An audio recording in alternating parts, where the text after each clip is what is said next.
And then, with regards to parang inappropriate na mga sinasabi, yeah, that's also one of my reasons nung ninominate ko siya nung una. Because to me, she makes homophobic remarks all the time.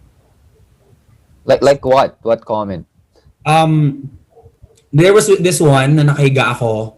Tapos parang she was like, Justin, ang perfect ng mukha mo, ganyan, ganyan, ganyan, ganyan. Ang gwapo mo. Kung hindi ka lang nilaplap na kita, sabi niya sa akin. And there was another time na parang, Justin, huwag ka na kasi magbakla para hindi mo na kailangan ng surrogate. Ako na lang, ganyan, ganyan, ganyan, ganyan. And then there was like, ang gwapo mo, no? Ganyan ka, kaso bakla ka, mga ganun. So doon ko siya nako-call out. But then to other houses, meron siyang ginagawa na mga inappropriate na remarks. So I can't speak for the others, pero minsan din... But the others voted for her. That's why she got a total of 17 votes. Diba? Yeah, and then kaya nga 'di ba parang na ano pa nga kami na we were like parang painted na parang we were backstabbing her like all of us kasi at that time lahat kami talaga may grievances sa kanya. Yeah. So talagang yun yung nangyari pero medyo na-shock lang ako ngayon na the second week na nominate na naman siya ulit. Yeah. For like, I don't know the reasons yet. Why. I'm interested to find out the numbers, but to all the people watching this stream right now sa ating 4.2 thousand viewers sa Facebook, sa 7,000 viewers sa Kumu, at dito po sa Kapamilya Online Live, 26,000. Maraming salamat po. Just in case, Justin, you were given that chance and option na magbigay ng iyong mga boto sa mga housemates. Kaninong bibigay ang iyong 1 point at kanino ang 2 points? At bakit? I would give 2 points kay Russo. 2 points kay Russo because he really cannot contain his emotions. Tapos he can't just like be professional sa tasks. Like parang if nag-emote siya at the time, talagang hindi niya i-contain yung emote niya. Talagang lalabas at lalabas and everybody is affected by it. And I don't like that. And then 1 point kay Chris Mar because Chris Mar can really be bossy and he yells all the time.